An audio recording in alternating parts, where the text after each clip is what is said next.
ile watu walikuwa wanajiulizaga kwamba mbona Russia hawamalizi vita Ukraine? Miaka 4 sasa na bado hawajashinda, au vita imemlemea? Niliwajibu hayo mawazo yenu.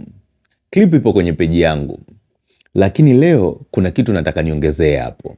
Russia wanataka wamalizane sasa na hii vita once and for all. Sijui ni kwamba wameafikia malengo au ni lile shambulio la wa Ukraine walilofanya kwenye shule ya watoto wadogo na kuua watoto 23 ndio limewakasirisha. Kwa sababu Russia wanaishambulia Ukraine kwa nguvu kubwa sana tangu wa Ukraine kuua watoto. Na pia Warusi wenyewe wamekuja public wamesema kwamba kwa hicho Ukraine walichokifanya hakuna mtu yeyote Ukraine ambaye yupo salama.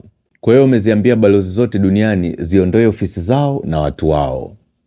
Warusi watahakikisha hakuna mtu yeyote atakayekuwa salama iwapo watakuwa kwenye ardhi ya Ukraine.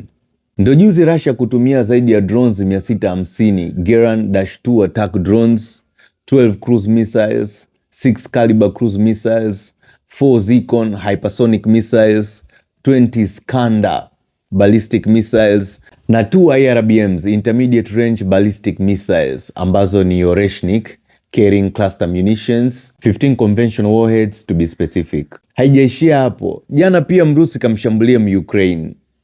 Russia Foreign Minister, waziri wa mambo ya nje Lavrov, katoa taarifa kwamba kwa kila mtu aliyepo Ukraine ambaye sio Ukraine aondoke mara moja. Haya mashambulio yataendelea Ukraine, hayatosimama mpaka Ukraine watakapo surrender. Na kuanzia sasa watatarget command centers, decision making centers, bunge la Ukraine, ofisi ya raisi, presidential office na Zelensky mwenyewe kuanzia sasa na yeye atakuwa target. Naona Russia wameamua sasa wamalizane na hii vita. Ukraine is in trouble now. Ukraine is in big trouble. Maisha ya Zelensky ndani ya siku hizi 3 yamekuwa kama maisha ya panya. Anajificha tu kwenye underground bunker yale yaliyojengwa kipindi cha Soviet Union. You wanted war? Now you have it. Uingereza pamoja na mataifa ya European Union kama Ujerumani, Ufaransa na Poland wamefanya mkutano wa dharura kupanga mikakati ya kudili na bwana Putin, mikakati ya kijeshi. Na wamefanya hivi baada ya kuona Putin yuko serious. Sasa lengo lao haya mataifa ya European Union pamoja na Uingereza, lengo lao na wao sio kushusha silaha chini.